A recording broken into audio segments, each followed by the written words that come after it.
कहानी घर में आपका स्वागत है। कबीर और समाज सत्य की खोज। अनहद की ओर कबीर साहिब की यात्रा। सुबह का समय था। गंगा किनारे हल्की हल्की धुंध तैर रही थी। हवा में जलते दीपक की महक और दूर मंदिरों से आती घंटियों की मधुर ध्वनि। कहीं कोई नदी में जल अर्पण कर रहा था, कहीं कोई आंखें बंद करके प्रार्थना में डूबा था। चारों तरफ भक्ति ही भक्ति, लेकिन फिर भी दिलों में एक अजीब सा खालीपन था।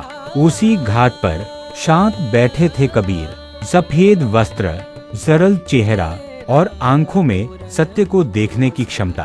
कबीर सबको देख रहे थे, लोगों को पूजा करते, मंत्र पढ़ते हुए, अर्घ्य देते हुए कर्मकांड। लेकिन इन सबके बीच कबीर जी के मन में एक सवाल था, क्या ईश्वर इन रस्मों में है या उस प्रेम में जो सच्ची आत्मा में जागता है?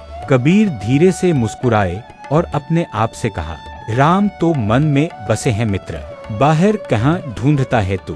कबीर चरखा चलाते हुए भी हमेशा सोचते ही रहते थे। यहीं से शुरू होती है कबीर और समाज के बीच संवाद। कबीर जी आदर्श भाव और सेवा स्वरूप जीवन जीते थे और लोगों को भी यही कहते थे कि ईश्वर मंदिर और मस्जिद में नहीं मिलता।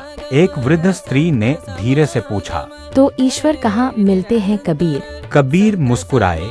उनकी मुस्कान में समंदर की गहराई थी और बोले, आत्मा सु परमात्मा। परमात्मा हमारे भीतर, हमारे दिल में है, जो हर मनुष्य के भीतर है। तो हम क्यों ना एक दूसरे का ही ख्याल रखें। मंदिर और मस्जिद में ईश्वर नहीं मिलता, ईश्वर हर मनुष्य के भीतर ही है। ऐसा सुनने के बाद लोग आश्चर्य में पड़ गए। राम नाम का सही अर्थ समझने के लिए जुड़े रहिए हमारे चैनल कहानी घर से। धन्यवाद।